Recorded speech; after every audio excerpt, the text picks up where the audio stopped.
मंडळी, हे असं जर तुमच्या बाबतीत होत असेल तर हा व्हिडिओ तुमच्यासाठी आहे. मोबाईलवरती मराठी भाषेतून किंवा इतर काही भारतीय भाषांमधून अतिशय सोप्या आणि जलद पद्धतीने टायपिंग कसं करायचं हे समजून घेण्यासाठी हा व्हिडिओ शेवटपर्यंत बघत राहा.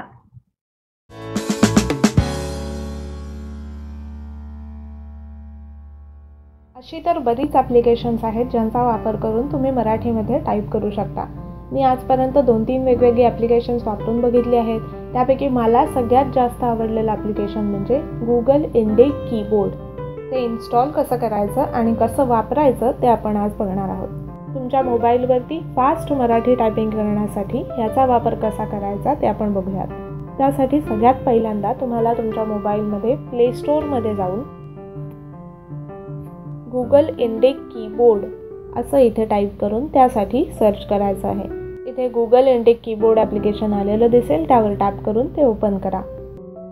इथे आपण हे ॲप्लिकेशन आपल्या मोबाईलमध्ये इन्स्टॉल करणार आहोत. दिस ॲप्लिकेशन नीड्स ॲक्सेस टू, इथे एक्सेप्ट बटनवरती क्लिक करा. इथे हे ॲप्लिकेशन आपल्या मोबाईलवरती इन्स्टॉल झालेलं आहे. आता ओपन या बटनवरती क्लिक करूया. इकडे त्यांनी म्हटलं आहे select Google Indic keyboard in your language and input settings. म्हणजे तुमच्या मोबाईलच्या सेटिंग्समध्ये लँग्वेज अँड इनपुट या सेक्शनमध्ये जाऊन तुम्हाला काही चेंजेस करायचे आहेत.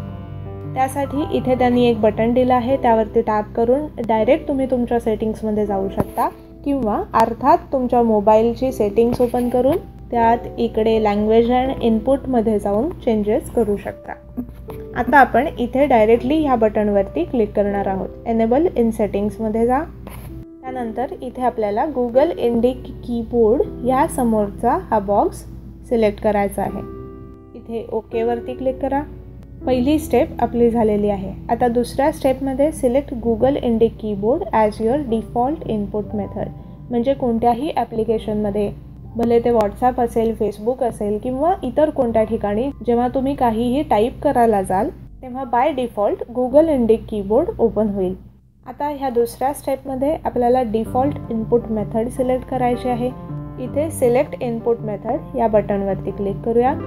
इथे आता तुम्हाला माझ्या मोबाईलमध्ये सॅमसंग कीबोर्ड सिलेक्टेड दिसेल. तुमच्या मोबाईलमध्ये इथे तुम्हाला वेगवेगळे ऑप्शन्स दिसू शकतात. त्यापैकी आपण आता इकडे इंग्लिश अँड इंडिक लँग्वेज आणि खाली जर तुम्ही बघाल गुगल इंडिक कीबोर्ड असं लिहून आलेलं आहे. हा जो पहिला ऑप्शन आहे हा आपण इथे सिलेक्ट करणार आहोत. बेसिक सेटिंग्स आता आपली इकडे झालेली आहे. इथे तुम्हाला आणखी काही ऑप्शन्स दिसतील. तुम्हाला कोणत्या लँग्वेजमधनं या कीबोर्डचा वापर करून टाईप करायचा आहे त्या लँग्वेजेस तुम्ही इथे सिलेक्ट करू शकता. आपण सगळ्यात पहिले जाऊयात सिलेक्ट इनपुट लँग्वेजवरती. इथे यूज सिस्टीम लँग्वेज ऑफ झालेलं तुम्हाला दिसेल. हे जर तुमच्या इथे अजूनही ऑन दिसत असेल तर ते डावीकडे सरकवून ऑफ करा आणि नंतर आपण इकडे English and Indic languages already मगाशी सिलेक्ट केलेलं होतं. ठीक आहे. आता ह्यामध्ये आणखीन कोणकोणत्या भाषा तुम्हाला हव्या आहेत ते सिलेक्ट करा. जसं की इथे आसामी, बंगाली, गुजराती, हिंदी, कन्नडा, मल्याळम, मराठी आणि बऱ्याच काही भाषा इथे तुम्हाला दिसतील. ठीक आहे. ह्यातनं आपण सिलेक्ट करणार आहोत मराठी अँड इंग्लिश. मराठी व्यतिरिक्त तुम्ही आणखीही कोणत्या भाषेतनं टाईप करत असाल तर ती भाषा इथून तुम्ही सिलेक्ट करू शकता. आता आपण इथे सिलेक्ट केलेलं आहे मराठी अँड इंग्लिश. इथे ह्या ॲरोवरती क्लिक करून मेन मेनूवरती येऊया. आता इथे आणखीही काही ऑप्शन्स आहेत. त्यापैकी आपल्याला उपयोगी असणाऱ्या ऑप्शन्स आपण इथे बघूयात. इनपुटवरती जर टॅप कराल तर इकडे तुम्हाला काही ऑप्शन्स दिसतील. जसं की डबल स्पेस पिरियड, म्हणजे जर तुम्हाला फुल स्टॉप द्यायचा असेल, पूर्ण विराम द्यायचा असेल वाक्यात कुठेही, तर स्पेस बारवरती डबल टॅप करून तुम्ही पूर्ण विराम देऊ शकता. त्यासाठीचा ऑप्शन आपण ऑन ठेवलेला आहे. नंतर नेक्स्ट वर्ड सजेशन्स, म्हणजे तुम्ही एखादा शब्द टाईप केल्यानंतर त्यानंतर कुठला शब्द येऊ शकेल ह्यासाठी हा कीबोर्ड तुम्हाला सजेस्ट करेल, काही पर्याय देईल, तर तोही ऑप्शन आपण ऑन ठेवलेला आहे. सगळ्यात महत्त्वाचा इथे ऑप्शन आहे ऑटो स्पेल करेक्शन. हा ऑप्शन मला स्वतःला कधीही ऑन ठेवायला आवडत नाही, त्यामुळे मी तो ऑफ ठेवलेला आहे.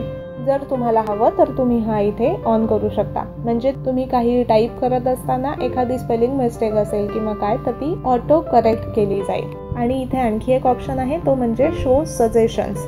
म्हणजे तुम्ही एखादा शब्द टाईप करत असताना तो शब्द जेव्हा अर्धा टाईप करून झालेला असतो तेव्हाच त्यासाठीचे काही सजेशन्स तुम्हाला वरती दिसतील, ज्यातून तुम्ही तुमचा शब्द डायरेक्ट सिलेक्ट करू शकता. नंतर इकडे कीबोर्डवरती टॅप करून इथे तुम्ही तुमच्या कीबोर्डसाठीची थीम सिलेक्ट करू शकता. जसं की इकडे थीमवरती क्लिक करा. इथे तुम्हाला वेगवेगळ्या कीबोर्ड थीम्स ओपन झालेल्या दिसतील. म्हणजे तुमचा जो कीबोर्ड दिसेल त्याचा रंग कसा असला पाहिजे, तो कसा दिसला पाहिजे, तो लुक अँड पॅटर्न तुम्ही इथनं सिलेक्ट करू शकता. आता मी इथे ही थीम सिलेक्ट केलेली आहे. अशा प्रकारे आपण आपल्याला आवश्यक असलेले मेन काही ऑप्शन्स इकडनं बघितलेले आहेत. तुमच्या ॲप्लिकेशन्समध्ये तुम्हाला हे गुगल इंडिक कीबोर्ड ॲप्लिकेशन आलेलं दिसेल. ह्यावरती टॅप करून कधीही तुम्ही जाऊन ही सेटिंग्स चेंज करू शकता.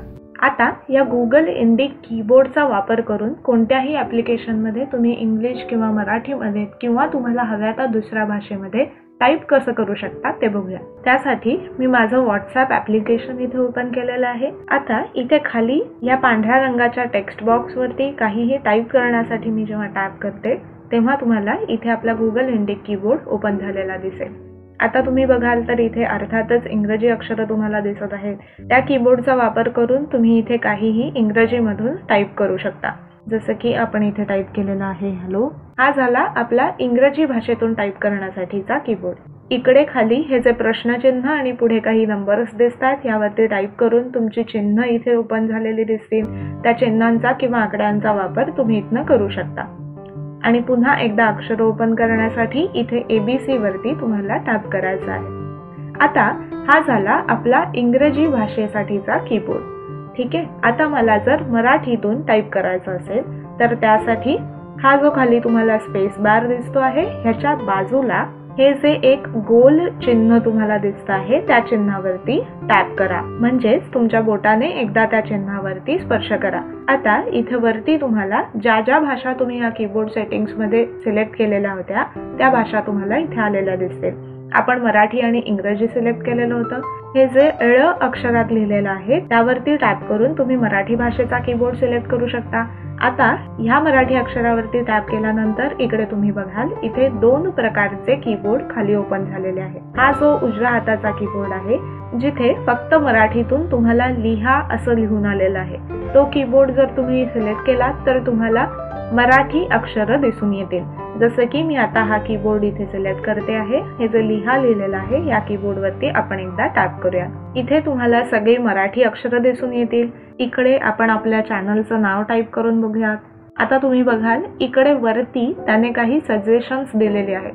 मी आधीही या कीबोर्डने आपल्या चॅनलचं नाव टाईप केलेलं होतं त्यामुळे इथे ESakshar त्याने डायरेक्ट मला सजेस्ट केलेलं आहे. तुम्ही जसा जसा हा कीबोर्ड वापरत जाल तसं तुम्ही टाईप केलेले शब्द ह्याच्या मेमरीमध्ये स्टोअर केले जातात. त्यामुळे पुढच्या वेळेला जेव्हा तुम्ही तो शब्द टाईप कराल तेव्हा बऱ्याचदा तो शब्द तुम्हाला वरती इथे सुचवला जातो. त्यातनं तुम्ही डायरेक्ट सिलेक्ट करू शकता. आता आपण इथे पूर्ण टाईप करून बघणार आहोत. ESakshar आपल्या चॅनलचं नाव मी टाईप केलेलं आहे. इथे खरं तर मी आता एकीकडे ह्या व्हिडिओचं रेकॉर्डिंग करते आहे त्यामुळे एकाच हाताने टाईप करू शकते, त्यामुळे माझा स्पीड कमी आहे.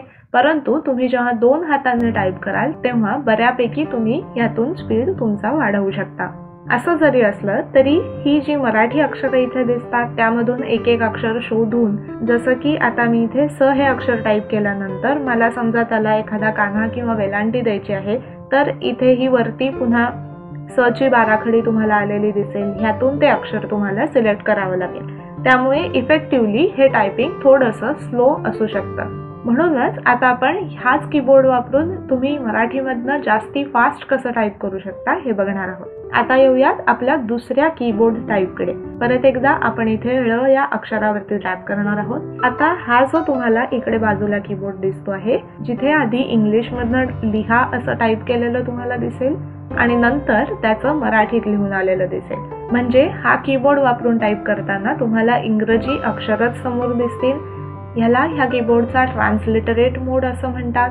म्हणजे टाईप करताना तुम्हाला फोनेटिक लँग्वेजमध्ये, म्हणजे जसा तुम्ही एखाद्या शब्दाचा उच्चार करता तसं तुम्हाला इकडे टाईप करायचं आहे. जसं की लिहा असं जर मला इथे टाईप करायचं असेल तर त्यासाठी मी LIHA असं इंग्रजीमधून टाईप करीन आणि मराठीतून लिहा असं लिहून आलेलं तुम्हाला तिकडे दिसेल. हा कीबोर्ड आता आपण इथे सिलेक्ट करूया. आता जर तुम्ही बघाल इथे तुम्हाला खाली इंग्रजी अक्षरं सगळे दिसून येतील. आता मला समजा वरती लिहायचं आहे की ESakshar मध्ये तुमचं स्वागत आहे. तर मी इथे टाईप करीन MADHE नंतर स्पेस TUMACH तुमचं, नंतर परत स्वागत साठी स्पेलिंग टाईप करेन. इथे जर तुम्ही बघाल तर मराठी अक्षरं शोधून टाईप करण्यापेक्षा जेव्हा तुम्ही इथे फोनेटिक कीबोर्ड वापरून जेव्हा टाईप करता तेव्हा जवळजवळ दुप्पट स्पीडने तुम्ही इथे टाईप करू शकता. इथे आपण पूर्णविराम देऊया. आता आपण इथे थोडासा एखादा कठीण शब्द टाईप करून बघूया. जसं की मला समजा इथे टाईप करायचा आहे कर्तृत्ववान हा शब्द मला जर टाईप करायचा आहे तर एकेका अक्षराचं स्पेलिंग लक्षात घ्या. कर्तृत्व KARTRU. इकडे कर्तृ टाईप केल्यानंतर इथे तुम्हाला वरती जर बघाल तर इथे सजेशन्स आलेले दिसतील. इथे जो खाली त्रिकोणी असा छोटा बाण दिसतो आहे त्यावरती टॅप करून तुम्ही इथे सजेस्टेड शब्द सगळे बघू शकता. आता आपल्याला हवा आहे कर्तृत्ववान तर तुम्ही इकडनं सिलेक्ट करू शकते. अशा प्रकारे मराठीतले जे काही प्रचलित शब्द आहेत ते तर तुम्हाला इकडे सहज सजेशन्स मध्ये मिळू शकतात, ज्यामुळे पुन्हा एकदा तुमचा टाईप करण्याचा वेळ वाचू शकतो. आता ह्यातली अजून काही फीचर्स जाणून घेऊयात. इकडे हे जर क्वेश्चन मार्क तुम्ही बघाल तर ह्यावरती टॅप करून गुगल इंडिक कीबोर्डचा वापर कसा करायचा ह्या संबंधी काही व्हिडिओज किंवा इमेजेस तुम्हाला इथे दिसतील. त्या बघून तुम्ही जास्त डिटेलमध्ये हे समजू शकता. तसंच हा जो इथे मायक्रोफोनचा आयकॉन दिसतो आहे ह्यावरती टॅप केल्यानंतर तुम्ही बोलून कुठलीही गोष्ट टाईप करू शकता. परंतु हा कीबोर्ड जरी आता मराठी ओपन असला तरी इकडे बोलून टाईप करताना जर तुम्ही मराठीतून बोलाल तर ते तितकं व्यवस्थित रेकॉग्नाइज केलं जात नाही. त्यामुळे इंग्लिशमधून तुम्ही जर काही बोलत असाल तर ते तुम्ही बोलून ते शब्द इथे टाईप करू शकता. आता पुन्हा एकदा आपण इथे आपल्या ळ ह्या अक्षरावरती टॅप करणार आहोत. हे जे तुम्हाला सेटिंग्सचं चिन्ह आलेलं आहे यावरती टॅप करून तुम्ही पुन्हा एकदा गुगल इंडेक्सची जी सेटिंग्स आपण मगाशी ओपन केली होती त्या विंडोवरती जाऊ शकता. इथे आता मी बॅकवरती टॅप करणार आहे. आणि एक शेवटची गोष्ट म्हणजे ह्या कीबोर्डमध्येच स्माइलीजसाठी एक इनबिल्ट ऑप्शन आहे. इकडे हे जे आकडे लिहिलेले आहेत याच्या बाजूला जर तुम्ही बघाल स्वल्पविराम देण्यासाठी ह्या बटनाचा तुम्ही वापर करू शकता. आणि ह्याच बटनावरती जर तुम्ही लॉंग प्रेस कराल म्हणजे थोड्या वेळ हे बटन दाबून ठेवाल तर इकडे तुम्हाला सगळ्या स्माइलीज ओपन झालेल्या दिसतील. ह्यापैकी कोणतीही स्माइली तुम्ही इथे वापरू शकता. आणि पुन्हा एकदा अक्षर ओपन करण्यासाठी इथे खाली तुम्हाला अ क अशी अक्षरं लिहिलेली दिसतील. यावरती टॅप करून पुन्हा एकदा तुम्ही तुमचा आधीचा कीबोर्ड ओपन करू शकता. ह्या कीबोर्ड मधला मला सगळ्यात जास्त आवडलेला किंवा ज्यामुळे मुळात तुम्ही फास्ट टाईप करू शकता असा पर्याय म्हणजे हा ट्रान्सलिटरेट मोड मधला कीबोर्ड, जिथे तुम्ही इंग्लिश कीबोर्डचा वापर करून कोणतेही मराठी शब्द सहज टाईप करू शकता. मी आतापर्यंत मोबाईलवरती मराठी टायपिंगसाठी जी कोणती ॲप्लिकेशन्स वापरून बघितली त्यामध्ये मला हे एक ॲप्लिकेशन सगळ्यात जास्त आवडलेलं आहे. तुम्हीही हे ॲप्लिकेशन नक्की वापरून बघा. आणि हे ॲप्लिकेशन वापरल्यानंतर तुमच्या टायपिंग स्पीडमध्ये काही फरक झाला का किंवा मराठीतून टाईप करणं तुम्हाला जास्त सोपं वाटायला लागलं का हे ह्या व्हिडिओच्या खाली मराठीमधून कमेंट करून मला नक्की कळवा. तर मंडळी, ह्या व्हिडिओमध्ये आपण बघितलं आहे की तुमच्या मोबाईलवरती मराठी भाषेतून किंवा बाकी काही भारतीय भाषांमधून गुगल इंडिक कीबोर्डचा वापर करून कसं टाईप करतात. तुम्हाला जर हा व्हिडिओ आवडला असेल तर तो लाईक करा. तुमच्या मित्रमैत्रिणींबरोबर जास्तीत जास्त शेअर करा.